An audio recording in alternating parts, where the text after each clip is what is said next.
All right, welcome back to the show, everyone. Hope you all are having a good day so far. So I had a request to check out this video that dropped from the Nonstop YouTube channel a little while back. I think just about a couple of weeks ago at this point. And it's called How Good Was Chris Bosh Actually? Now, the reason I wanted to do this is because his legacy took a weird turn when he went to Miami. Because up until that point, when he was playing for the Toronto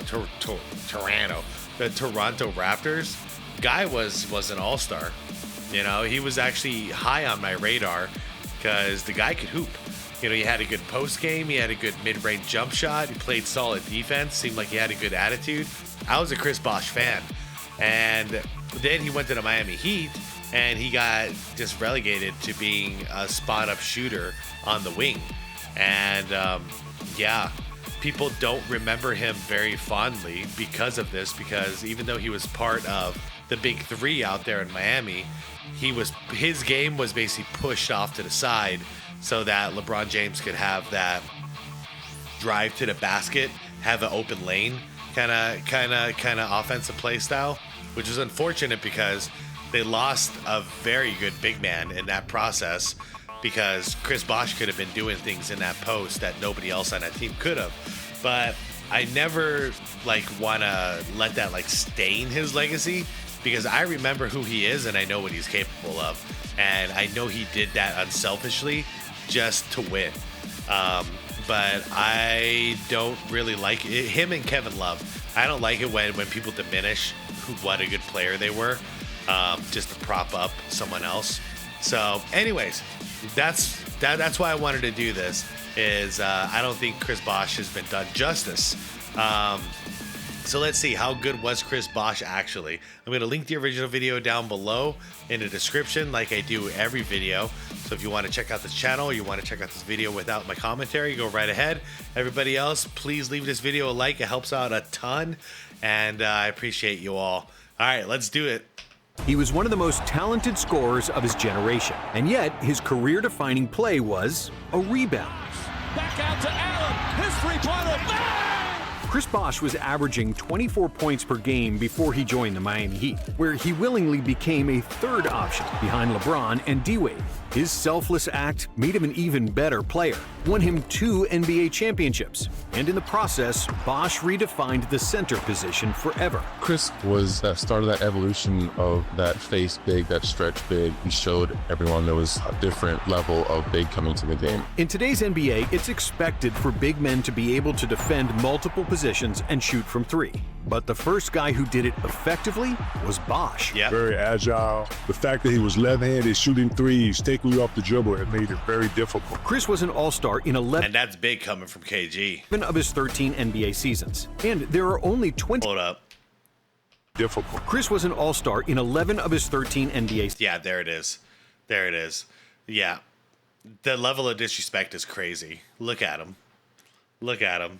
Seasons. And there are 11 only All-Stars. 28 other players with more All-Star appearances than CB. However, because he never won a championship without LeBron, some view Chris Bosh as a glorified role player on championship teams. For others, including Shai Gilgeous-Alexander, Bosh is one of the most underrated players of all time. Agreed. Chris Bosh will go down in the history of the Miami Heat as one of the greatest big men that we've ever had. So, how good was Chris Bosh actually? Bosh grew up in a humble family setting in the suburbs of Dallas, Texas, sharing a bed with his little brother until he was 6. We hovered right there on the poverty line, you know, lower middle class. But I was lucky. I was one of my only friends who had both parents in the house. We didn't have much, but we always had something to eat. Growing up, Chris couldn't be seen in expensive clothes. He was only dreaming of wearing Jordans, and early on, he was taught the value of hard work. He dabbled in football and baseball, but his true passion became basketball, and Chris literally became obsessed. Anything that was basketball, I consumed it. If they said eat something for breakfast, I'm eating it for breakfast every day. If they slept with their basketball,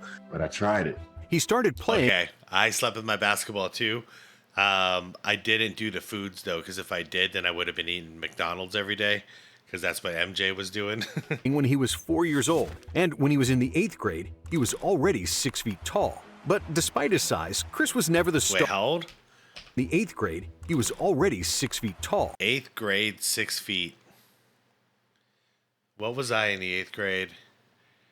I was like 5'10", 5'11". I was right there. But I didn't keep growing like he did. I stopped at 6'3".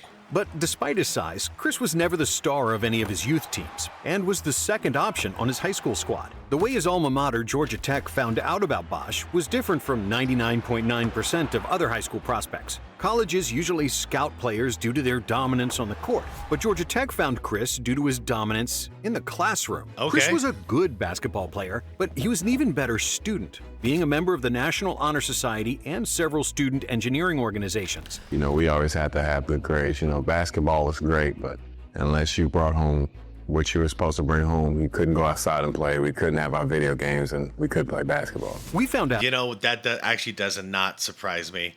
He is really, really good at articulating himself. He speaks so clearly.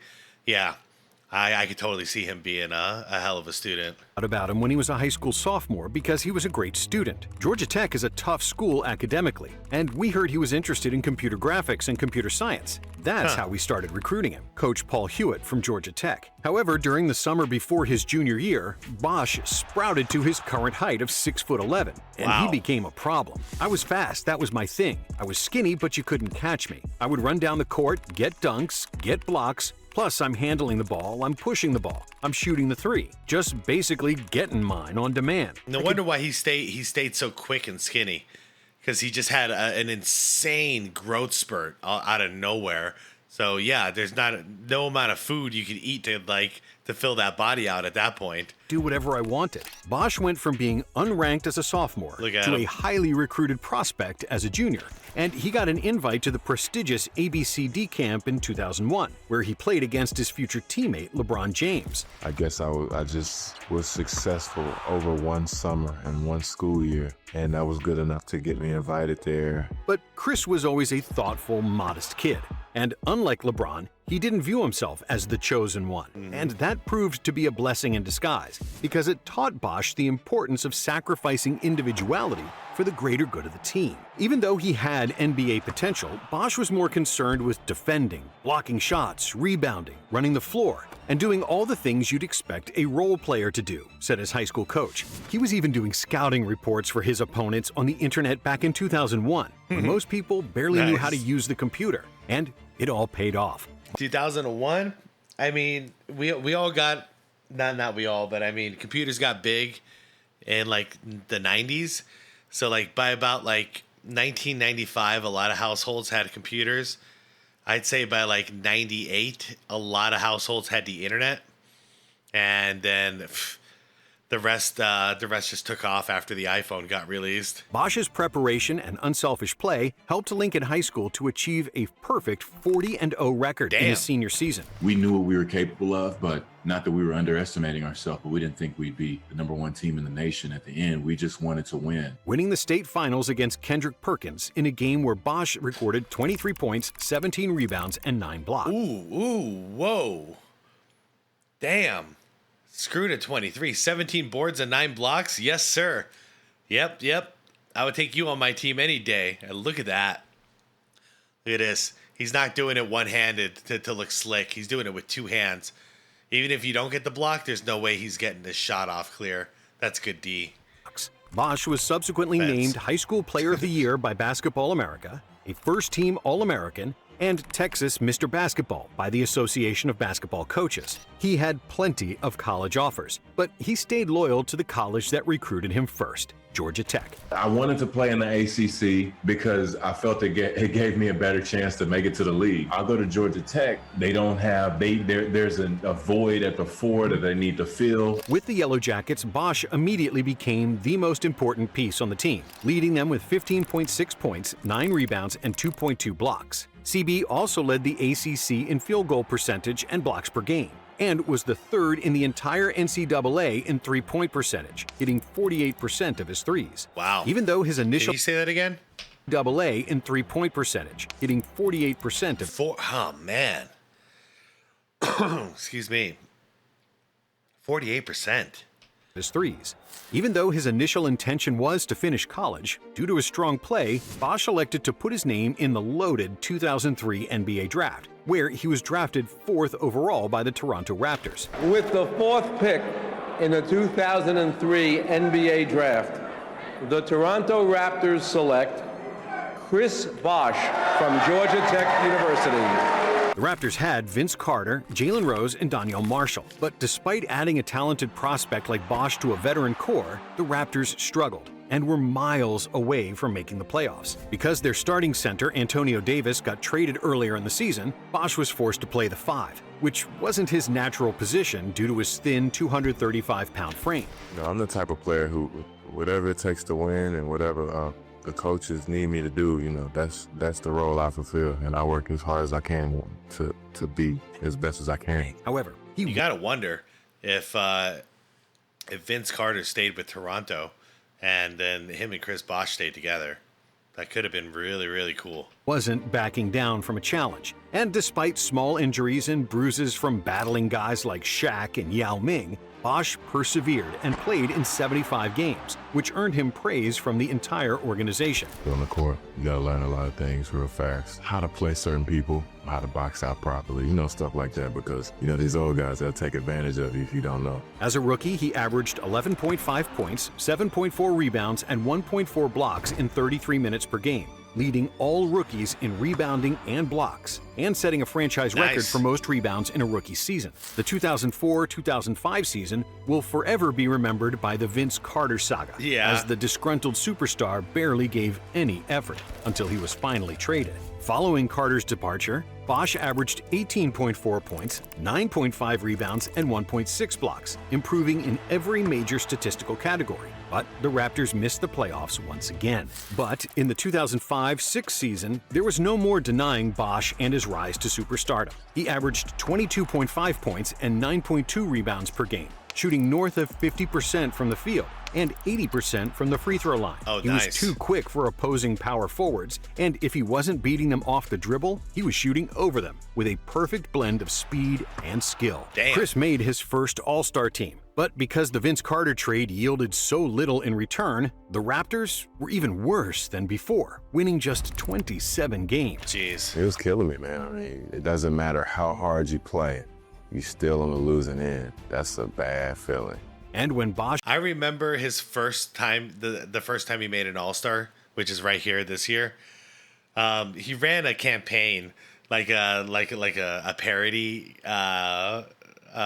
campaign, like a commercial that was set in like an old school car salesman thing. Like we used to see it all the time here in Arizona because it's a desert. But it was kind of like a cowboy, like rodeo style, like come buy a used car from my car dealership. But he was just campaigning to like vote for Bosh for All-Star game, and I was like, who is this dude? Because like I've seen him play, but I had no idea. Like he's hilarious. He does some hella good Western impressions. Bosh got injured late in the season. Toronto lost. I mean like country Western.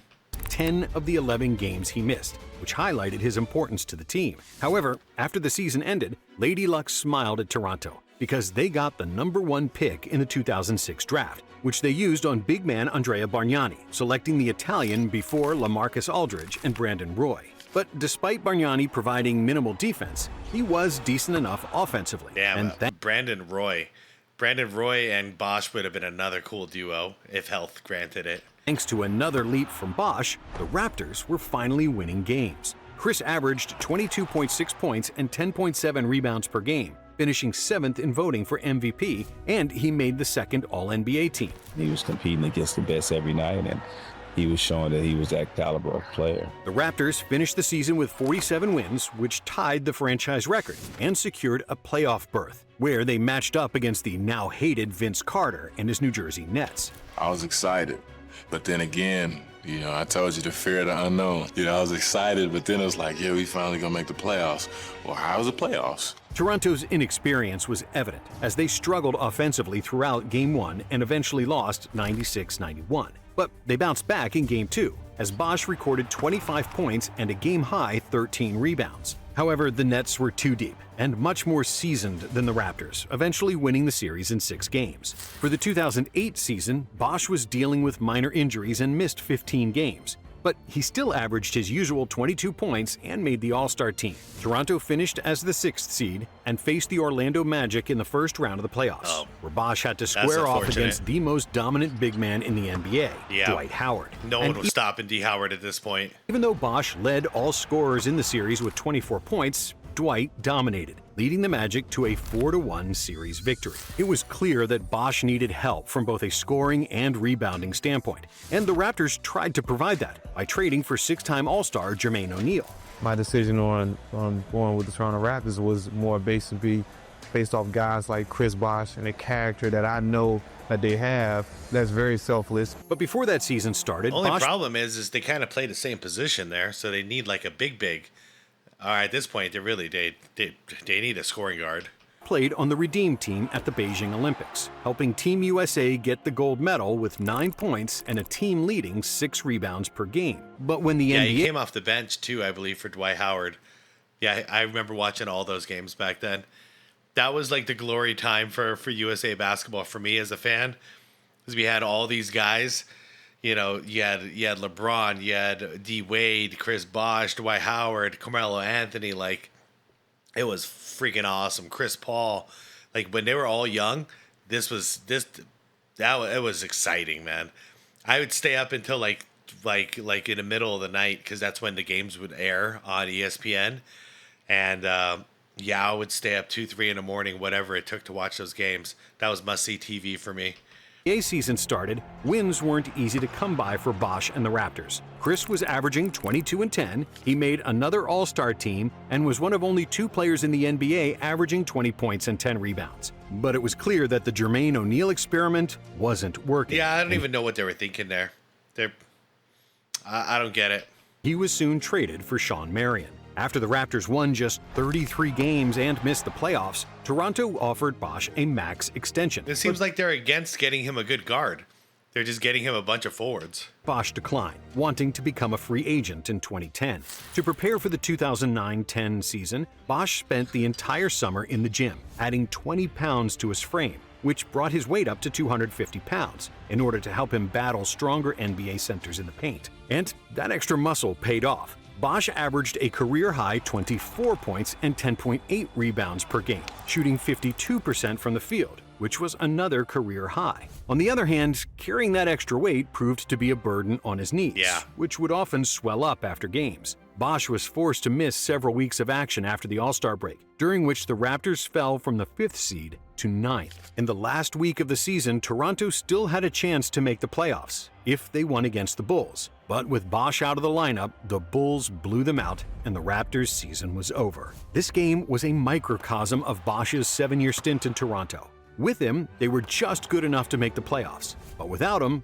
they were a mess. And it was clear that he needed a change of scenery. Toronto, New York, Chicago, and Miami all tried to persuade Bosh to sign with them in the offseason. And Chris was strongly considering signing with the Bulls. Chicago, they made a very, very, very strong offer. That's a championship team right there. But then he took a meeting with Pat Riley, who did something that only the Miami team president can do. He took out this velvet bag full of championship rings and dumped them all across the table. He picked one up, and he looked me dead in my eye and he said, "You give it back to me when we win one together." A few weeks later, Bosh and LeBron... Wow, what a line.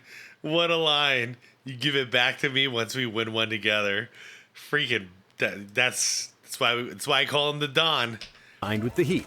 And what followed was the most famous player introduction in NBA history. Can you feel it? South Florida is electric, knowing the Miami Heat has now secured 3 of the NBA's biggest names to play right here next season. But we also know you 3 kings came down here to win championships. Not 1, not 2, not 3, not 4, not 5, not 6, not 7. But when the season started... It's always funny, man, because he just had to stop at 2. Actually, he had to stop at 1. Not 1. 2. It was clear that incorporating 3 stars was easier said than done. The Heat started the season 9-8, with Bosh, LeBron, and D. Wade still trying to figure out when to shoot and when to pass. It was a disconnect in our team. You could sit on the floor. However, the Heat's form picked up from there. and they finished the season with 58 wins, with Bosh averaging 18.7 points per game and notching his 6th straight All-Star appearance. Miami easily got past Philadelphia and Boston in the first 2 rounds, but the first-seeded Bulls with the MVP Derrick Rose were supposed to be a much tougher matchup. But Bosh shot the lights out in that series, averaging 23 points on 60% shooting from the field, and Miami advanced to the finals after 5 games. In the championship series against Dallas, Bosh wasn't playing particularly well in the first 2 games, shooting below 30%. But in Game 3, CB made the game-winning shot that put Miami up 2-1 in the series. Unfortunately for Bosh and Miami, they wouldn't win another game, as Dirk played a phenomenal series and brought the first title to Dallas. Say the real Bosh reason. averaged 18. Say the real reason. LeBron James choked. He got outplayed by J.J. Barrera and Jason Terry. It is what it is. He shrunk. So this is not on Chris Bosh, and actually the best player in the entire series, even though they lost, was Dwayne Wade, by far. If you look up his numbers, go back and watch it. D. Wade was doing his job. Chris Bosh, 18.5. He did his job. Only one guy in that big 3 didn't. Points and 7.3 rebounds, and was the 3rd leading scorer in the finals behind Nowitzki and Wade. But it simply wasn't enough, and he ended the finals in tears. It was embarrassing. It was hard.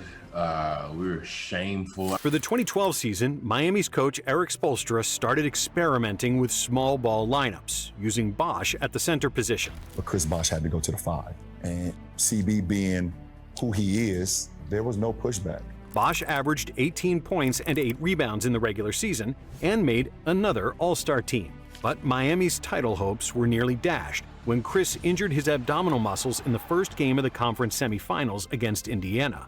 However, LeBron and Wade were able to handle the Pacers on their own, winning the series in 6 games. But in the conference finals against Boston, they needed Bosh.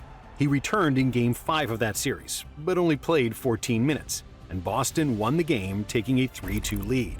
In Game 6, LeBron played the best game of his life, dominating the Celtics with 45 points and 15 rebounds, forcing a Game 7. And then, in the deciding game, Bosh shined, hitting 8 of his 10 shots, including 3 threes, and scoring 19 points off the bench to propel the Heat to victory and another NBA Finals appearance. Crazy how he's so underappreciated when it comes to all this. In the finals against OKC, Bosh You guys played see how consistent he is.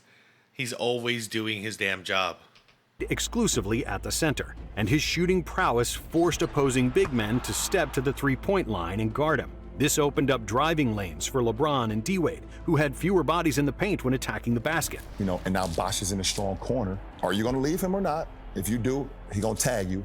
With Bosh, Miami had a center who could dribble, pass, and shoot, but also a guy who was mobile enough to guard other forwards and strong enough to battle traditional big men in the post. And CB could pass, he could rebound and push. There wasn't many 5s at that time that was rebounding and pushing the break. Bosh was a unique blend. Yeah, him versus the Phoenix Suns. So, especially during the Toronto days. So, like Toronto versus Phoenix, those were some fun matchups to see Amari Stoudemire go against Chris Bosh, because outside of that deep ball, they were pretty similar players. Of size, length, speed, and shooting ability. And with him at center, the Heat were able to play with 5 shooters on the floor, which was revolutionary. Even though he averaged just 14.6 points and 9.2 rebounds in the finals, Bosh was instrumental for Miami, hitting 40% of his three-pointers and providing Like he a did in high constant school. threat from the outside that had to be addressed. But 40% from the 3 is it's to do that in high school is one thing, but to do that in the NBA Finals, damn. Because Bosh was also a good rebounder, they didn't suffer on that end, out-rebounding OKC in the series and winning the championship in 5 games. It's such a great feeling just to be in this position and happy. Congratulations to the 2012 NBA champion, your Miami Heat. Even though the focus was on LeBron, who deservedly got the most praise and was the finals MVP, moving Bosh to center and the threat of his outside shooting is what made the biggest difference. After the season, Spoelstra realized that small ball was the way to go, and he told Bosh that he'd exclusively play center in the future. And for that reason, Chris decided to bulk up again. But this time it was only 10 pounds, with more emphasis on his legs rather than the upper body that he bulked up in his last season in Toronto. So this time around, Bosh got stronger without the swelling in his knees. And for the 2013 season, CB shot 54% from the field, a career high. Wow. And even though he didn't shoot a ton of threes, the threat of his shot was always present. And that's what mattered the most. On top of his offense, Bosh played the best defense of his life, and his all-around impact was felt far beyond the raw numbers. Miami won a franchise record 66 games, including a late-season win against San Antonio, where Miami decided to rest LeBron and Wade, and Bosh hit a game winner in the final seconds. In the first 2 rounds of the playoffs, Miami lost just 1 game, with Chris shooting over 50% from the field and 44% from 3. In the conference finals, the Indiana Pacers proved to be what the hell? Field and 44% from 3. What the hell? 44%? In the conference finals, the Indiana Pacers proved to be a much tougher opponent, pushing the series to 7 games. But Miami was now too seasoned and too good not to make the finals, and they blew out the Pacers in Game 7, advancing to their 3rd consecutive NBA Finals. I forgot they went to 7 games in that one.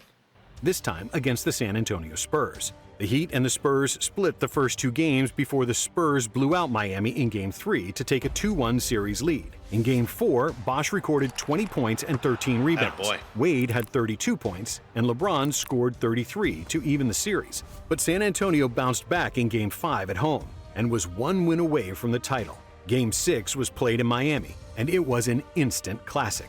The Spurs held the lead throughout the game, with an 11-point advantage going into the 4th quarter. And even though the Heat erased that deficit, the Spurs answered with a run of their own, holding a 5-point lead with less than 30 seconds to go. The NBA personnel Curious. Hold on. Holding a 5. Where are we? 28 seconds left in the game. That's actually what I wanted to look for.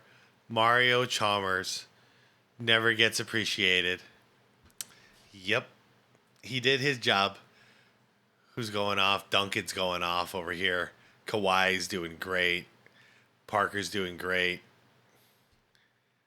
But yeah, Mario Chalmers, man, there's a reason why he gets to talk trash if he wants.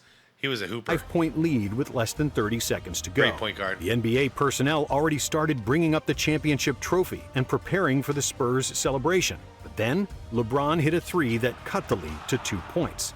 After Kawhi made just 1 of his 2 free throws, Miami had a chance to tie the game with a 3.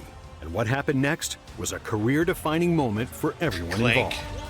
Hell of a rebound. Back out to Allen. His three-pointer. Bang! Tie game. Yeah, Popovich is one of the only times I can say, like, you done messed up. Because Tim Duncan was not in that lineup at that point. 5 seconds remaining. Only thing I heard, I see me. I didn't hear anything else. In the overtime, Miami had a 3-point lead with seconds to go, and San Antonio had a chance to tie the game with a 3-pointer. But Bosh came through once again, blocking Danny Green's attempt to secure the victory. In Game 7, Bosh got into foul trouble and missed all 5 of his shots. He's like low-key finals MVP because of that.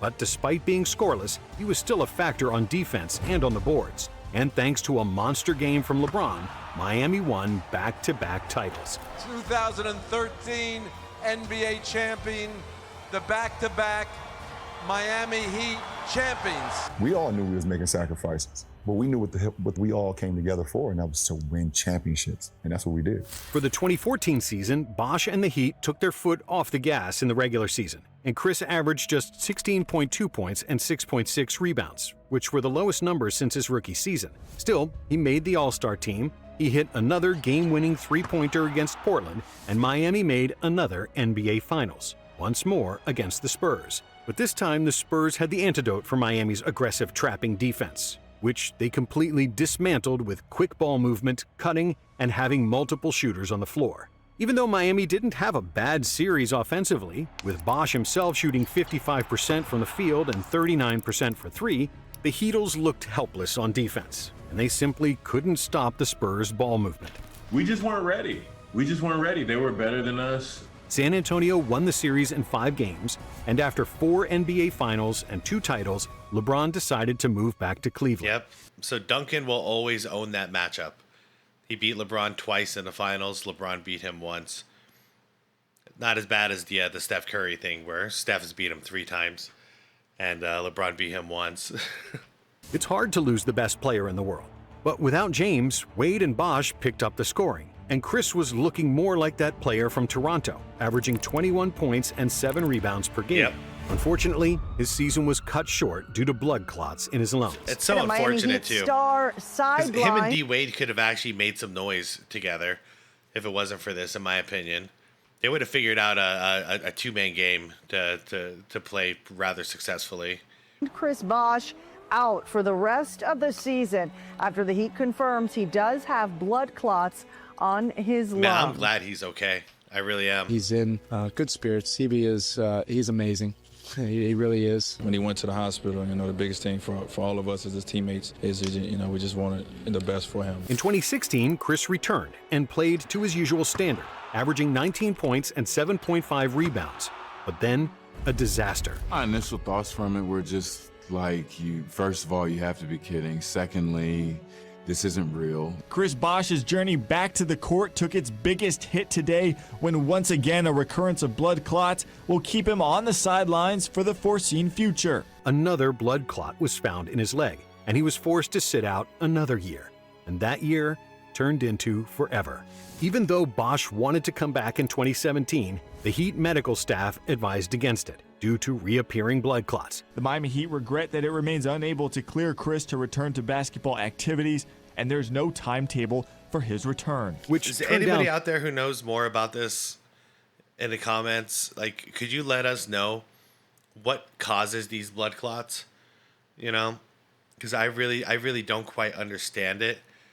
So he had them in his lungs, and then he had them in his leg. So it's not like it's just his lungs. He seems to be susceptible to blood clots. Why? I'd appreciate it if anybody puts that in the comments. To be a career-ending illness for Chris, who was forced to retire at the age of 32, while he was still in his prime. At the time of his retirement, Bosh was among the 100 best scorers and 100 best rebounders of all time, despite his career being cut short. From his childhood, he was always a team-first guy who only wanted to win and didn't care about the numbers. If he did, he would have stayed in Toronto, where he could have easily averaged more than 20 points for his entire career. If he played in the NBA today, his skill set would be even more valuable due to his finesse game and ability to defend multiple positions.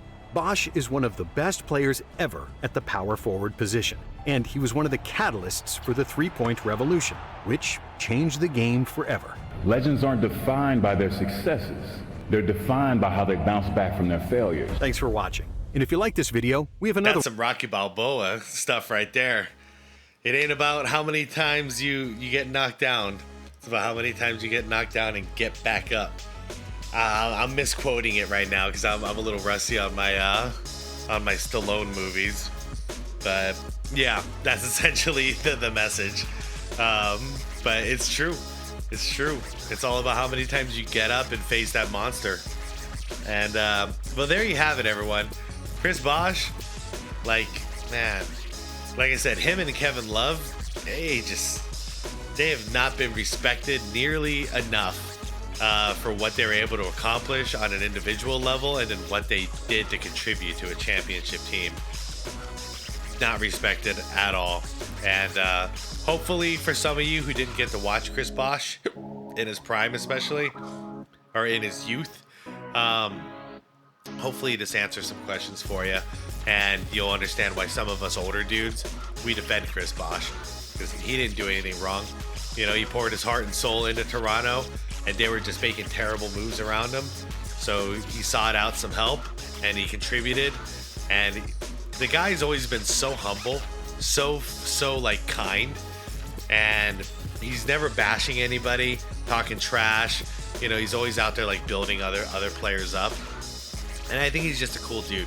Nobody in the league, like past or present, nobody like bad mouths Chris Bosh or says like there's anything, like everyone is just being super respectful towards Chris Bosh. So that plays into his character.